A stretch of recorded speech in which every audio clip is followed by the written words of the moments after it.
This casting a spell. Got to make sure it works. Okay, you go ahead. All right. Well, hello, everybody. We're here again for another Essence of Medicine, this one on medical imaging. I'm Dominic Moore. I'm Dr. Abbasi for Essence, and we have a special guest. Dr. Rauf, please introduce yourself. I am Dr. Abdul Rauf. I am from Pakistan. I am here joining as a fellow for the spine. And what qualifies you, Dr. Rauf, to talk about medical imaging? What's your background? I am a neurosurgeon here Okay. from Pakistan. What does it entail to become a neurosurgeon in Pakistan? During my medical school, in first year of medical school, our friend was diagnosed stage 4 brain cancer. So that time, we 3 friends decided to be a neurosurgeon, and 2 of them we are now neurosurgeon, and one is then now orthopedic surgeon. Yeah. So you went to med school and then neurosurgery residency. After that, I did a house job in the Pakistan biggest city, Karachi, over there. So my first house job was in neurosurgery. So then I decided to be a neurosurgeon over there. Yeah. So med school, how many years is med school? In Pakistan, it's for 5 years. For 5 years. And then residency, how many years is that? Then after that, we have to complete in US, you have to complete a 1-year internship, and over there we have same part, a house job. So after that, we have to get exam, FCPS 1. Then we have to apply for the residency. We have to take entry exam for the residency over there. Additional, yeah. Yeah. So we get all of those, obviously, interview process before the internship. But yeah, so 4 years to 5 years medical school, 1 year like internship. Yeah. And then how many years is the residency? It's 5-year residency. 5-year residency. And then you practice 3 years after that. Yeah. Okay. Yeah. In the United States is a little different, but it's still a very long path. But the main part of that is to diagnose diseases. And the diseases that we diagnose in neurosurgery, I would say probably 90% are based on imaging. Yeah. And that is what qualifies us to talk about medical imaging in our field. Yeah. And as a matter of fact, there is a good saying, certainly radiologists, they only learn medical imaging for interpretation, but we are the people who put it in context, meaning that overall radiologists are better at reading the pictures, but for specific field, we have to be, as neurosurgeon, in our specific field, we have to be better than anybody else by define. Yeah, we have to decide we have to see the patient factors and the images, then we have to decide. So we have to be very good in imaging, so we can decide for best for the patient that the patient need intervention or no.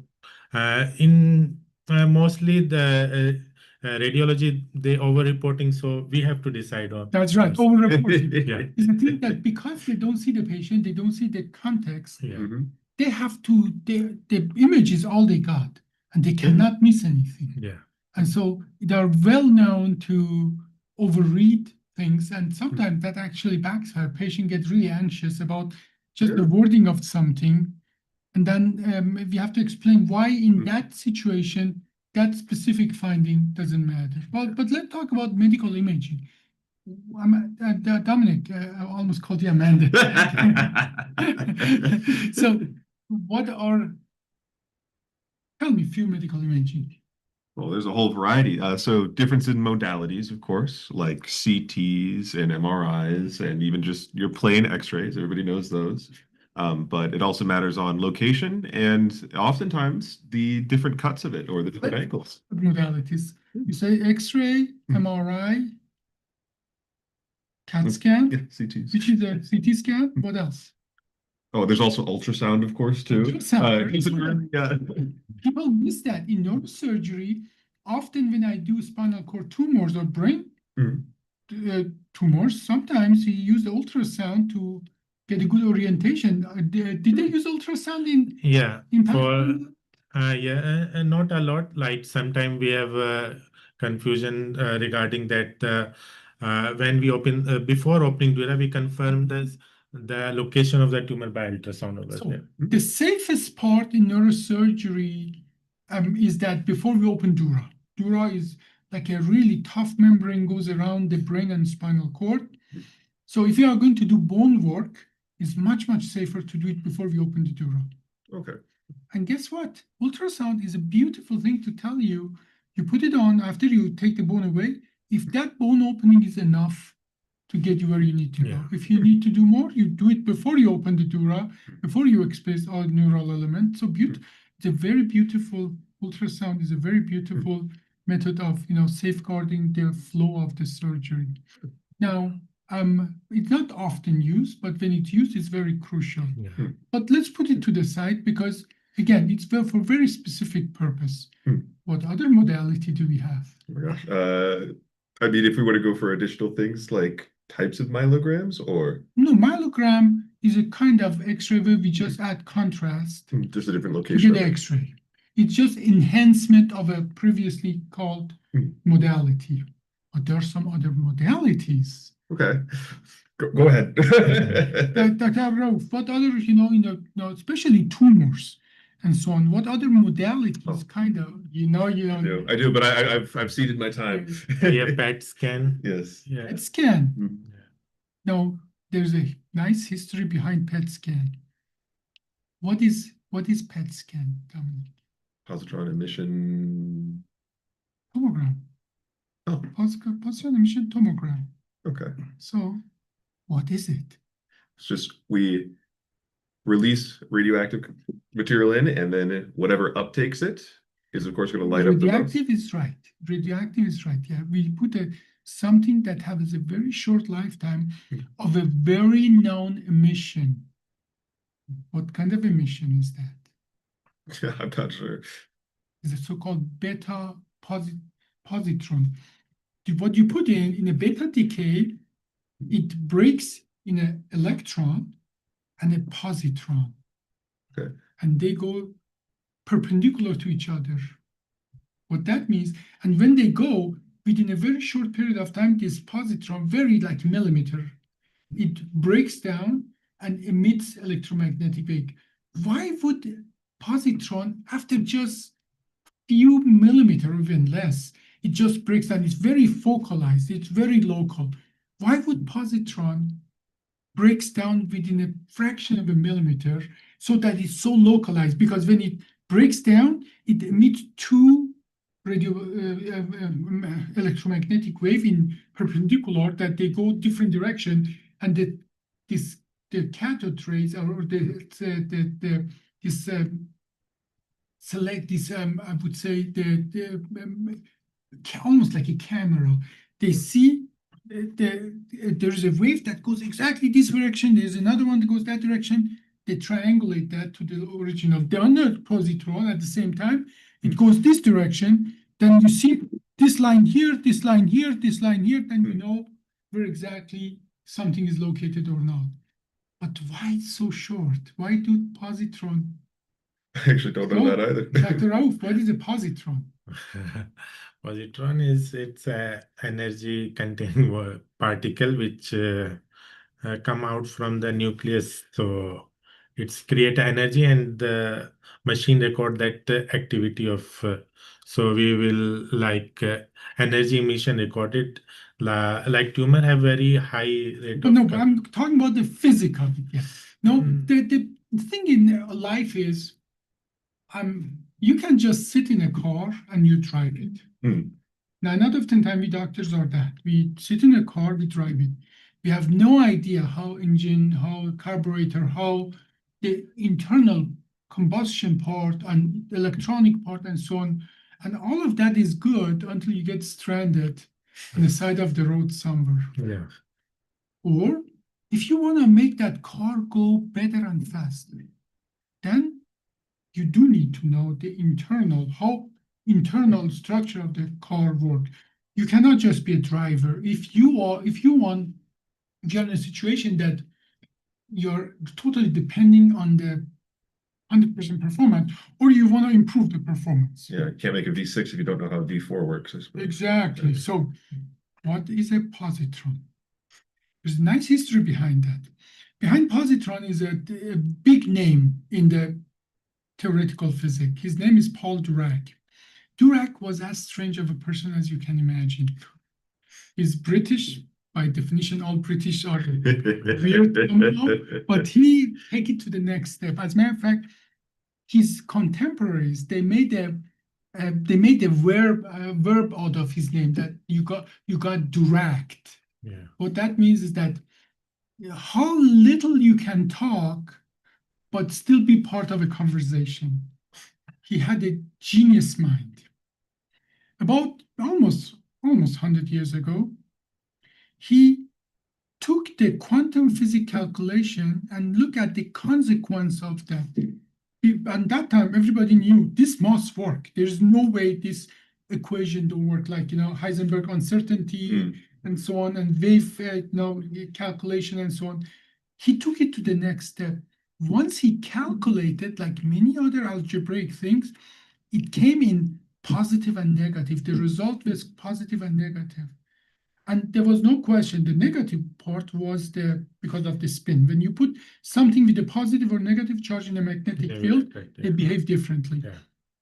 We knew the negative part exists, but the equation were right. There were nothing wrong with the equation, and Dirac has the mind to know. He predicted it must be a counter elementary particle to electron with positive charge. He called it positron instead of electron. It was a theoretical finding that we had no evidence that exists. It's antimatter. Positron is the antimatter to electron. So it might be there are some universes, and when the universe in Big Bang was created, you see, now we are going to amend the law. Billion years back, 2 years forward. 2.7 billion years ago, when we think the theoretical Big Bang happened, it must have happened that the positron and electron, matter and antimatter, were created in equal size. Yeah. Why? Because the calculation shows that for equal amount of matter, there must be equal amount of antimatter. Now, it might be some universes that are just completely made of antimatter, and they react the same way. They are the same, except they have an opposite charge. So imagine you are from a universe that is antimatter. I'm from a regular universe. If we touch, what happens? Hey, Star Trek. Everybody knows about Star Trek. That is the best way of creating energy.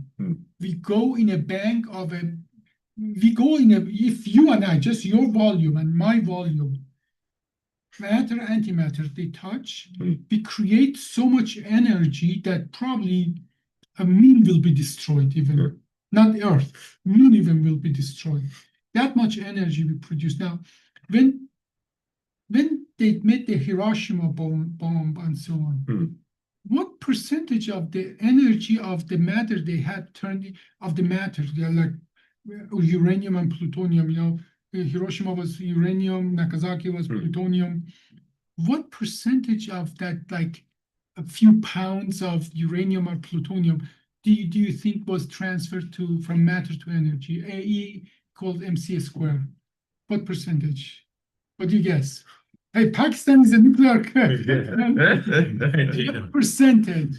0.2%. Yeah. Wow, I was going to go for 3. It's very Matter and antimatter meet 100% get transferred into energy. That's why in Star Trek they use of matter, antimatter, combustion. No, have you watched Star Trek? So for people who have watched Star Trek, antimatter has to be contained in a magnetic field. Why does antimatter need to be contained? Because as soon as it touches matter, it just annihilated. Does that make sense now that positron, as soon as it created, within a very short period of time, hits the electron, but it's not really, one positron is not really strong, but it's still enough to give us enough information about the locality of the positron because it's antimatter. It just annihilated exactly where it's located. It cannot go further without containment or a magnetic field that separated in vacuum from matter. So there's an interesting history about positron. According to the same equation, positron is an electron that's going back in time. Positron, antimatter, are regular matter in time with time reversal. That's it makes your head actually smoke. You're thinking about the idea that there is actual something we use in medical imaging that is actually transferring back in time based on our current understanding of how universe exists. But we see most of doctors don't know that, but we still use it for medical imaging. Daily. Daily actually. And the reason we use, why do we use radioactive material to create that? Because the beta decay is the only way we can produce reliably antimatter or positron. We have some radioactive material that they have a very predictable beta decay. Beta decay is when exactly we produce electron. So and we have to go a little farther back, radioactivity. Alpha decay, you emit protons. Beta decay, you produce and emit electrons or positron. Now we know they are the two sides of the same thing. And then gamma radiation. We use all of them, by the way. We use all kind of, these are, we call them theoretical things, but they're not theoretical. We are using them to help patients save their lives every single day. So that was a little excurse, but and then we have so-called SPECS, spectroscopy, CT spectroscopy, MRI spectroscopy. Even though we use the modality of MRI and literally the CT, they are by themselves a different kind of modality. Very, very powerful. But that should be another conversation because that is a sweet topic for another time. But 90% of what we use in neurosurgery is MRI, CT, X-ray. Now, let's start with the X-ray. In 2026, Dominic and Dr. Rauf, what do you guys think is the diagnostic information we get from CT and MRI? I'm sorry, CT, MRI versus X-ray. How much do we rely in the United States on CT, MRI, X-ray, diagnostic, not therapeutic? Gotcha. I would say we rely a lot on CTs and MRIs for specialties. X-rays. Surgery. Yes. Let's talk about neurosurgery. What do you think, Dr. Rauf? What percentage of the information you use for diagnosing a patient with a neurosurgical disease come from CT, MRI versus X-rays? X-ray, we can basically know the slippage of the vertebrae, fracture, and any disc space reduced, we can know. And any bone erosion, we can know from the X-rays. And for the detailed study, which part is broken, like the isthmus and the 3-column of the spine, we can more detail on the CT scan. And on MRI, we have to the soft tissue like nerves and the. Let's start with this X-ray. How many patients in the last 10 years have you diagnosed based on X-rays alone? Mostly 30% like listhesis. Yeah. And that is because you practice in Pakistan. Yeah. That number in the United States is 0. Yeah. If anybody has a spondylolisthesis, we still get an MRI and a CAT scan or combination of them both.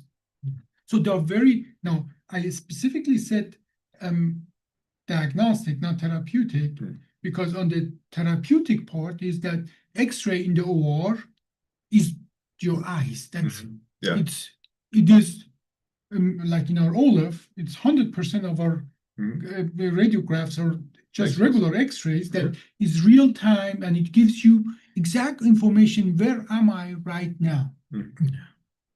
But on the diagnostic part, probably 45% of our information come from CT, 45% from MRI, and probably 10% in the United States is come from just X-ray alone.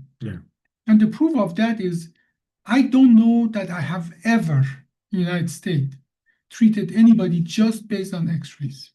In other countries where the resources are more scarce, certainly that's still an option. Now, let's talk about the things that are very valuable on a regular X-ray.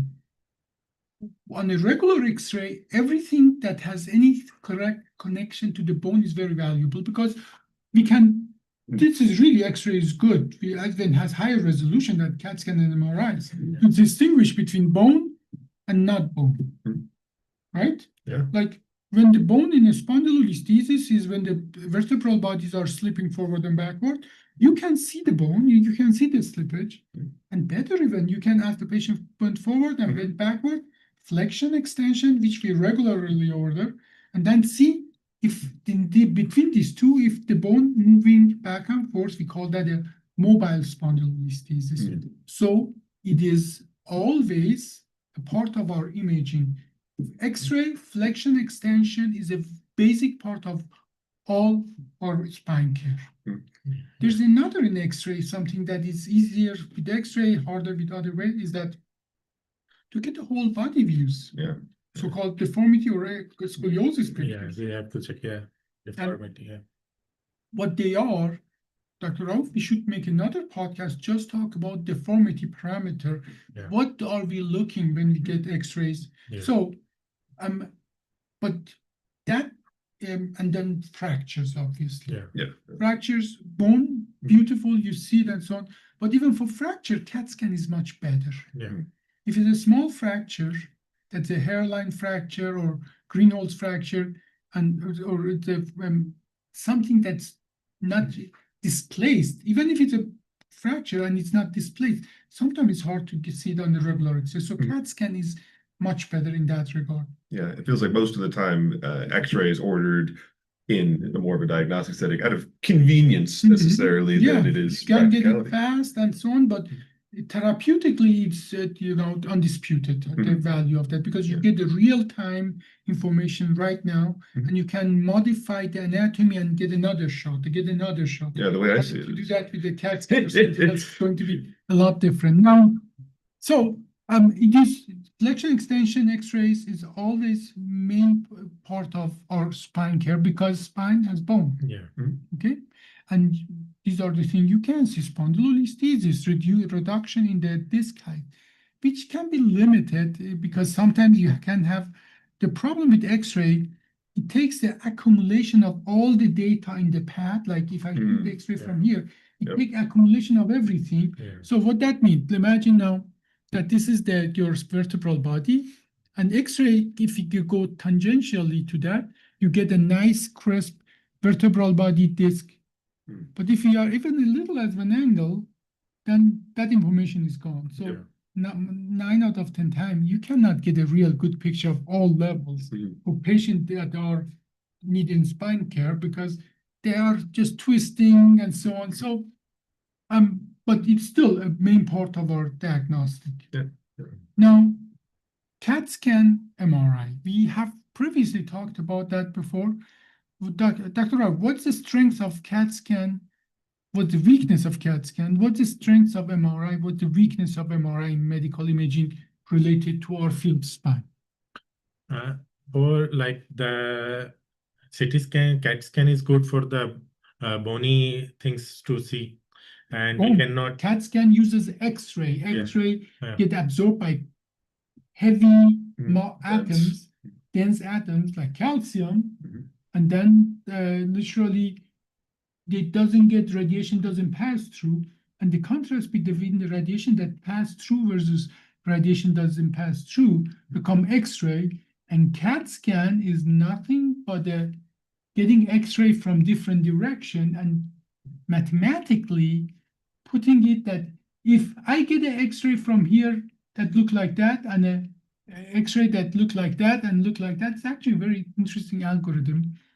What are the density of the individual, not pixel is in 2D, voxel, volume pixel in the space. That is how it's calculated. So anything that has anything to do with bone, CAT scan is a strength. Please go ahead, continue. What are else the advantage of CT, disadvantage of CT versus MRI? In CT, we cannot see the soft tissue like nerves and the proper disc. Although we can differentiate a little bit about the disc on the CT scan, but we cannot get proper information about the disc and nerves and these things on the. And you just mentioned it. It's about soft tissue versus Yeah. not soft tissue. Yeah. Let's identify them, because if you understand the basic, you can put it to good use. When we say not soft tissue, what are not soft tissue? Well, bone, of course. Bone, of course. What else? I use the word tissue in an extended meaning. Metal that we put in. Yes. Yeah. Yes. So another thing that X-ray, CAT scan, an X-ray can be very useful is to differentiate between soft tissue and air. Mhm. Yes. Yeah. But the differentiation is, can be depending on what modality you're useful or not useful. Like if there is a tumor in the lung, X-ray can find that because, or CAT scan is very good to find that because it's surrounded by air. Yeah. And about 100 years ago, we started using it in neurosurgery. What am I talking about? Using air as a negative contrast in neurosurgery. What are we talking about? Encephalopneumogram. Yeah. Encephalogram. Yeah. Pneumocranium for. Yeah. So what did we do? We don't do that anymore, and I'll tell you why. Have you heard of lumbar tab? Yeah. Imagine instead of we get CSF out, we put air in. Like a tire pump? Yeah, well, not with that pressure. We just put like a 20, 30 cc of air through the lumbar puncture. We put air in the CSF space. So air will go up, will distribute in the chambers of the brain, external and internal. Then you see the contour of the. Why don't we do that anymore? Not only because we have better things, but because these people would get horrible headache. Yeah. Horrible headache. Is that still done in Pakistan? Yes, we follow the patient of pneumocranium like that. The CT scan is not available. We are following the patient, so we prefer the X-ray. Right. Yeah. Well, no, but not for the program. No, it's not done. Obsolete. Yeah. So it's not done there. We follow the trauma patient with the X-ray. So, but then we found out, why do we do negative contrast? Let's do positive contrast. And hence, myelogram was born. Yeah. Instead of giving negative contrast, we give positive contrast. First, we started like anything else, iodine-containing material. Lots of people have allergy, and can be lots of problems out there. But then we found out we can take the iodine, encapsulate it in other bigger molecule. So it's there. It does for the radiation, does the same thing. Yep. But it is in a suitcase that your body cannot reach it. And then we have Omnipaque. Omnipaque is a iodine that encapsulated, even if they have allergy to iodine, And you cannot have allergy to iodine. Okay, let's everybody hear that. You know, I have contrast allergy. Contrast, Yeah. regular CT contrast, 9 out of 10 times is iodine. Hmm. Okay, probably 99 out of 100 times iodine. Yeah. And people say, I have allergy to iodine, I have allergy to shellfish, and so on and so forth. What is it?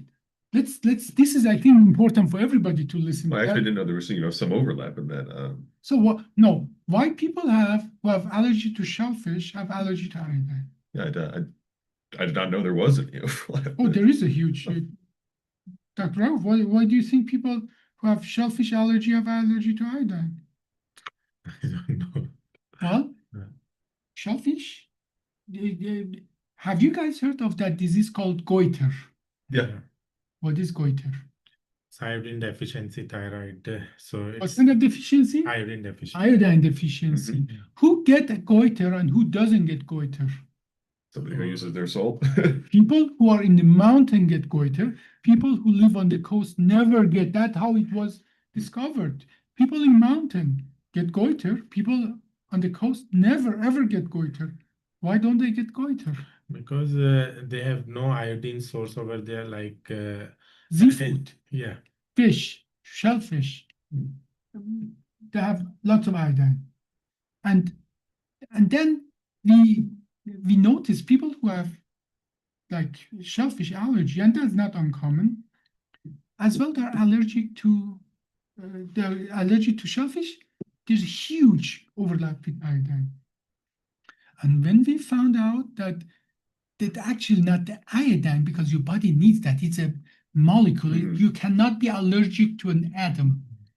Yeah. Okay, this period.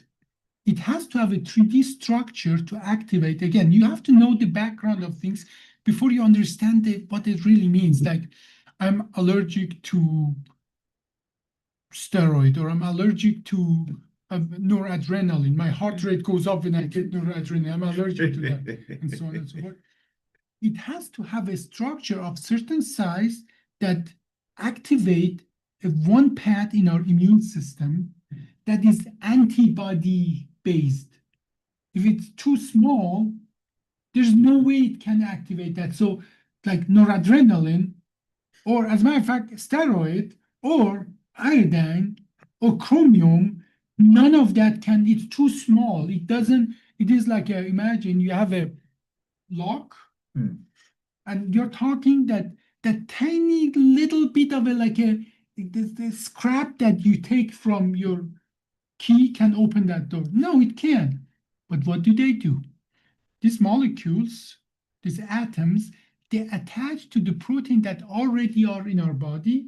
When they attach to that, they change the shape of that protein that's already in our body. And that protein all of a sudden is that surface, that literally three-dimensional structure, is not what our body knows again. And our body takes it as a enemy or a danger, and then the whole pathway is activated. So we are never allergic to iodine. We are allergic to what iodine binds to. And now, if we put a contrast that is in a capsule, Yeah, it's not going to bind anything. it's not going to bind to anything. So we are masking it from, but still radiation gets absorbed and it gives us the information. So Omnipaque is born. You're welcome. Humanity, you're welcome. Somebody spent all their lives to understand how these immune pathways work. And based on the understanding, said, okay, what about if we put that iodine in a capsule of protein or material that is not unknown to our body? Yeah, just some benign thing. Yeah. Something that our body creates benign. But radiation still can pass through. You see, understanding of physics and immunology enable us to help so many people that allergic reaction would kill them. Yeah. Okay, so positive contrast, myelogram. How often do we order myelogram? I'd say maybe 10, 15%. That's a good estimate. Yeah, 10, 15, 20%. So what is the advantage of myelogram, Dr. Rauf? We can see the obstruction. Where is the obstruction? So we can properly identify the level, and we confirm our diagnosis with, and with the images and the myelogram. We see the border of the soft tissue in the CSF space. That's what it is. We put a needle in the lumbar spine usually. We enter like 8 cc of Omnipaque 240. By the way, what is 240, 300, 360? What is that? Is that the amount of glucose in there? In a way it is, but that number is something else. Ah. So are you familiar with this different osmolarity value of the Omnipaque? No. So, see, we talked about that these molecules are encapsulated and they're in a substrate. They're encapsulated mostly by sugars. Our body knows sugar. Sugar, I love sugar. Give me more sugar. I want to have it. So they are encapsulated in a fluid that has lots of sugar in it. And that number is the osmolarity, meaning per volume, how many of those molecules are there? Why is it important? Number one, it says how much of that material is there. Number two, it says how much water it will extract to itself. Now, so what does that mean? It's always higher than our own body's osmolarity. So it's 240, 300, and 360. We can talk another time in the essence of science about what that osmolarity really means, okay? But it means how much it is likely to get, most likely, water out of the other medium, okay? To that the concentration of the bigger molecule in one medium and the other are the same. So, have you noticed that before, when we do sacroiliac joint injection, before I put my contrast, I numb it up? Have you noticed that? Oh, yeah, absolutely. Why do I do that? Because it's going to draw out the fluid. It's going to make that joint. It's going to draw the fluid out of nerve. So if you put high osmolarity material next to the nerves, it can be extremely painful. So we are just being nice, like numbing it up. So when we put that 240, 300 osmolarity thing and start squeezing the water out of the nerve, they don't scream in pain and so on. And so, and that all of a sudden now it makes sense why we are doing that, right? Okay. So, and certainly after the myelogram, which is the act of putting the contrast in, 30 years ago, we just get an X-ray, we are done. Then you see actually that contour of the nerves. You see the nerve sleeves beautifully. And you see that cauda and so on. If you have a patient, you give it time, it can even go all the way up. You can even see sometimes it go even to the brain chambers. And then you can see a lot of things, but then you have to, put them head down. And so actually get confused. Yeah, but the good news is that now we get CAT scan. So we talked about the advantage of CAT scan. And the disadvantage of CAT scan is that it does not have the soft tissue differentiation as good as MRI, as we talked about. Yes. MRI is always best for soft tissue, which is anything that's not hard. Tissue or air. Okay? So we have a good, I think, podcast. We talked about the physics of MRI. And that should be something that we as well do. When you understand the physics of MRI, lots of things like, I understand now, it makes sense. But MRI practically shows you the density of protons that are attached to oxygen in patient's body. It shows how much water is in every location. It actually measures only the protons in certain level of energy, and that level of energy it's actually calibrated. You can calibrate MRI for anything. Then you have a spectroscopy, okay? But if you calibrate spectroscopy for hydrogen atom in certain energy level, you're welcome. You got MRI. You know who invented MRI? Beatles. Not Beatles per se, but their company actually invested in the early research on MRI. Yeah. So good trivia. They're good trivia, yeah. So you see, they had money, they was very rich, and then this researcher went there and had this idea and so on. They did the initial research on the proof of concept and so on and so forth. So because we knew spectroscopy, we know spectroscopy for 120 years, or even more. Lots of our daily life is based on spectroscopy, but can we find out in your body how much water is in certain location? Why? Why is it important? Why is it important to find out in our body? And it's very important for diagnosing the disease, how much water is in certain location. Because the lower degrees of water are going to be the things that are more solid. I mean, that's just how kind of it works. Dr. Rauf, yeah, we go that direction, but it's a lot more trivial. And so why is it important for diagnosing disease that how much water is in some area or another? Okay, well, imagine I come and hit you with my fist over your eyes. What happened to your eye if I hit you really hard? My eye might burst. And then? And swelling and heading. Swelling. What is the swelling? It's accumulation of water, fluid. Accumulation of your repair factors. Yes. Repair factors means what? Cells, proteins. Do you remember osmolarity? Yeah. What happens if the cells and proteins accumulate in one place? It will bring water in. Yeah. So higher than normal accumulation of water in some area is always a sign of disease. Hence, we call the T2 sequence in MRI, which is practically shows water is white. Yeah. We call that pathologic sequence. We call the T1 sequence, where it's concentrated on other factors, like, and other variation. We call it T1 anatomic, T2 pathologic sequence. But we should have another podcast just about that, because that's fascinating. The physics of MRI is beautiful. It's like a symphony. It's for what I care, it's more beautiful than Ninth Symphony of Beethoven. Just the physics, understanding the physics of MRI. So we get something that can say per 1,000 atom in this area specifically, there are 2 more atoms than in the other areas here.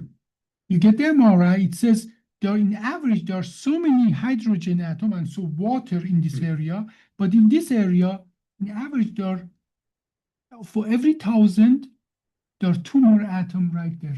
Actually, it's 7. It's 7 more atoms. But in this area, for 1,000, this area has 7 more or less atoms than the surrounding. And all of a sudden, the tumors stands out. And you can see that. All of a sudden, you see the difference between the myelin, which is less water, and not myelinated, gray and white matter in the brain. All of a sudden, in the disc, you see the disc is not white as it should be. In a normal disc, in the MRI, you see that beautiful hamburger sign, where you have a nucleus pulposus, and then surrounding it are water, more water, and then it's white. Normal disc is white inside, because for the disc, white is water, and white is like air for a tire. Water for disc is like air for a tire. Normal disc has a lot of water, and then all of a sudden you see that it's not white anymore, it's dark, it's collapsed, and so on. And you see that disc that is not white is bulging out and pushing on the nerve that now you can see. Whereas in CT, it was much harder to see. So beautiful for compression, diagnosing compression. But understanding that CT and MRI show 2 different things makes sense now why we almost 100% we order CT and MRI. As a matter of fact, in our protocol, X-ray flex-X, if there's a deformity X-ray, and always MRI within 1 year and CT within 6 months before surgery. So these are spine protocol. It's a long way to get to this simple thing. I could have as well told you, but they get a X-ray, flexion extension. If patient has any question of scoliosis, get a whole body scoliosis picture. get a CT within 6 months, MRI within 12 months of the thing and so on. But then we would have missed all the juicy part that Beetle is actually gave Yeah. us the MRI, right? Well, context is always important because Then- You don't forget it if you Yeah. know it, yeah. yeah, you can find the answer again too. So they, remember Durac now? Yes. person who told us that based on the equation, there is something Hmm. that we don't know. It is out there. And about 20 years, 30 years later, we discovered that. Hmm. This gets, a lots of, every half sentence I have told you is a life work of Hmm. half a dozen researchers. That is how science moves forward. So coming back to Inspired Spine Imaging Protocol. X-ray, flexion extension, to diagnose exactly those mobility of anesthesis, basic things like deformity parameter. CAT scan to look at bone structure, small fractures, and the quality of the bone, right? And metal. If you have a CAT scan of somebody who had a surgery, you see the metal. If you get an MRI, you can say nothing about the status of the fusion or the status of the metal. Yeah. Anybody who says, oh, I can read everything on MRI, well, they don't understand the physical. Yeah. Okay? In MRI, when you have metal, you have no water. Yeah. What does that mean? You just see the shadow. Yeah. Only we see the It shadow. get even worse. If you titanium, what we use is not too bad, but if you have like some other combination of other things, not only you have a hole there, but you as well you have a shadow Yeah, that cracks. covers everything that's important. So what does that mean? Post-operative complication, CT. MRI is useless. Yep. Number one, you have inflammation, everything is white, everything, your blood, you remember? Yeah, there's going to be fluid everywhere, of course. Yeah. It, like you hit them in the face and everywhere is going to be, so you're absolutely useless. Yeah. And as well, you don't see the metal that you put in. You don't see, so CAT scan is much more useful. Now, remember we talked about that CT within 6 months, MRI within 12 months before the surgery? Yes. There is an alternative for MRI, which is myelogram, which Yes. gives you good information. Now, what is the advantage of myelogram or post-myelo CT to MRI? The resolution of MRI is quite miserable. Yes. What is that? Like, when you look at the MRI in your computer, what if I told you 90% of what you see there is faked? Well, I'd probably believe you, but that would be kind of sad. It is sad, but now see, the regular resolution of MRI is 256 times 256. That's the resolution of MRI. Wow. When you look at the MRI at the like literally a HD Mhm. TV, HD is 1000, Yeah. 80, 80. 80 something to 1080. Mhm. Do you see what the difference between the 256 times 256 to almost 2000 to 1000? Mhm. Like you can fit in that thing, you can fit 1, 2, 3, 4, 5, 6, 7, 8. Nice. 8 times 4 CT, I'm sorry, MRI in that HD. Oh, yeah. Okay, so what that means that the resolution is miserable. If the computer would show you the actual picture, you would see boxes and say, "How did I make all my medical decision based on that?" But when you look at that, it's smooth, right? Yeah. It's because it just makes up based on the value here and here.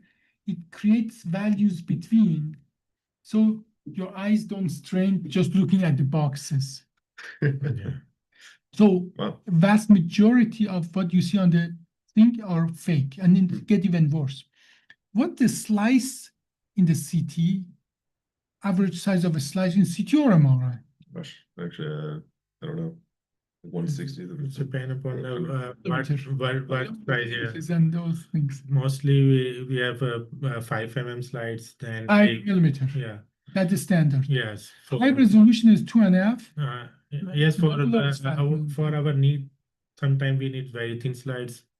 For, No, you're not looking at that picture. You're looking at the accumulation of the data from a slide that is almost 1/5 of an inch. yeah. Okay? So, and it gets even more interesting that, again, anything between that is as well faked. So the resolution, even though so the best resolution in the CAT scan is the axial view, because the sagittal and coronal view are recon in CT. What that means is that that's all fake, absolutely all fake. Now, in MRI, it's different. In MRI, you can let the gradient of we come back to another meeting. You can lay a gradient and you get original data in sagittal and axial and coronal in MRI. So that's another thing you need to know. So if you're basing something on a coronal view, MRI is better because it's original data, whereas CAT scan is just all fake. Okay? No, it's still valuable. Yeah. But you have to know where you get the most important data but that's another thing that I think is important. You remember we said that MRI is 256 times 256? CAT scan is 512 in a regular. Okay. So if you go from 256 It's like 4 to times better or something. 4 times better, that's important. In that view, in that window, the thickness is still the same. But in that view, CAT scan has much higher resolution. Another thing that's important in MRI versus X-ray is that when we get an MRI, we put him on a magnetic gradient. We then, in that magnetic gradient, we send electromagnetic waves. We bring the protons out of their alignment in the spin. And then when they go back, they give the same radiation, and then we know where they are. How many times did I say electromagnetic waves or radiation? Or a lot. So it has to be in a Faraday cage. Yeah. Generally, MRI is a lot more susceptible to artifacts than CT. Yes. A lot more.